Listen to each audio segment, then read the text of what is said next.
ಇನ್ಸ್ಟಾಗ್ರಾಮಲ್ಲಿ ಕಿಪ್ಪಿ ಕೀರ್ತಿ ಅಂತೆ. ಅವ್ರು ಯಾರಂತ ಗೊತ್ತಿಲ್ಲ ನನಗೆ. ಇವತ್ತೇ ನೋಡಿದ್ದು ನಾನು. ಅವರ ಇನ್ಸ್ಟಾಗ್ರಾಮಲ್ಲಿ ಫುಲ್ ಟ್ರೆಂಡಿಂಗ್ ಆಗ್ತಾ ಇದೆ, ಬ್ರೇಕಪ್ ಅದು ಇದು ಅಂತ. ಇದು ನ್ಯೂಸಾ? ಪ್ರತಿಯೊಂದು ನ್ಯೂಸ್ ಚಾನಲ್ ಕೂಡ ಇದನ್ನೇ ಹಾಕ್ತಾ ಇದ್ದಾರೆ. It's a redirection.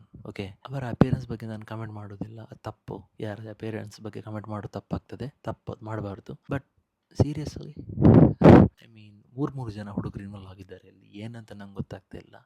ಅಲ್ಲಿ DRDO ಅವರು, ಇಸ್ರೋ ಅವರು ದಿನಕ್ಕೊಂದು ಹೊಸ ಡಿಸ್ಕವರಿ, ಇನ್ನೋವೇಷನ್ ಮಾಡ್ತಾ ಇದ್ದಾರೆ. ಬೇರೆ ಬೇರೆ ರಿಸರ್ಚ್ ನಡೀತಾ ಇದೆ.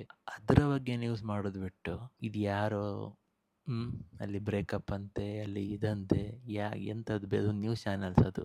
ಒಂದು ಸೊಸೈಟಿಯ ನಿಮಗೆ ಎಷ್ಟು ಅಡ್ವಾನ್ಸ್ ಆಗಿದೆ, ಎಷ್ಟು ಡೆವಲಪ್ ಆಗಿದೆ ಅಂತ ಗೊತ್ತಾಗಬೇಕಾದ್ರೆ ಅಲ್ಲಿ ಯಾರನ್ನು ವರ್ಷಿಪ್ ಮಾಡಿದೆ, ಯಾರು ಹೀರೋಸ್ ಯಾರಿದ್ದಾರೆ ಅಂತ ಒಂದ್ಸಲ ನೋಡಿ.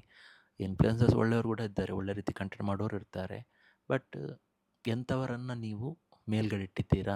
ಏನು ವ್ಯಾಲ್ಯೂ ಪ್ರೊವೈಡ್ ಮಾಡ್ತಿದ್ದಾರೆ ಅವರ ಕಂಟೆಂಟ್ ಕ್ರಿಯೇಟರ್ಸ್, ಇನ್ಫ್ಲುಯೆನ್ಸರ್ಸ್ ಅದ್ರಾಗ ಇನ್ಫ್ಲುಯೆನ್ಸಾ ಆದರೆ ಅದೇ ಇಂಥ ವಿಷಯಗಳ ಬಗ್ಗೆ ಡಿಸ್ಕಸ್ ಮಾಡಿಯೇ ಇವತ್ತು ಕನ್ನಡ ಇಂಡಸ್ಟ್ರಿ ಇಷ್ಟು ಹಾಳಾಗಿರೋದು. ಕನ್ನಡ ಫಿಲ್ಮ್ ಇಂಡಸ್ಟ್ರಿ ಆಗಿ, ಕನ್ನಡ ಯೂಟ್ಯೂಬ್ ಆಗಿರಲಿ, ಇನ್ನೊಂದು ರೀಲ್ಸ್ ಕೂಡ ಅದಕ್ಕೆ ಅಷ್ಟೊಂದು ಇಂಪಾರ್ಟೆನ್ಸ್ ಸಿಗ್ತಾ ಇಲ್ಲ. ಅವರ ಪರ್ಸನಲ್ ಲೈಫಲ್ಲಿ ಏನೇ ತೊಂದರೆ ಆದರೂ ಅವರಿಗೆ ಏನು ನ್ಯಾಯ ಸಿಗಬೇಕು, ಪ್ರತಿಯೊಬ್ಬರಿಗೆ ಸಿಗಬೇಕು, ಗುಡ್. ಇದು ಏನಂತ ಹೇಳೋದು ಮಾರೆ? ಏನೊಂದು 2-3 ಜನ, ನನಗಿಲ್ಲಿ ಒಬ್ಬಳು ಸೆಟ್ ಆಗ್ತಾ ಇಲ್ಲ. ನಾನು ಮೋಸ್ಟ್ಲಿ ಕರ್ಮ ಅಂತೆ, ಹೋದ ಜನ್ಮದಲ್ಲಿ ನಾನು ಜಂಗೀಸ್ ಖಾನ್ ಆಗಿದೆ ಅಂತ ಅನಿಸುತ್ತೆ. ಅದಕ್ಕೆ ನಮಗೆಲ್ಲ ಯಾರು ಬೀಳ್ತಾರೆ ಗುರು? ನಮಗೆಲ್ಲ ಯಾರು ಬೀಳ್ತಾರೆ?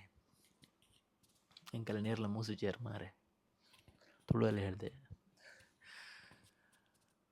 ಅದೇ ನೋಡಿ, ತುಂಬ ಒಳ್ಳೆ ಡಿಸ್ಕವರೀಸ್, ಇನೋವೇಷನ್ಸ್, ರಿಸರ್ಚ್ ಆಗ್ತದೆ ಡೈಲಿ.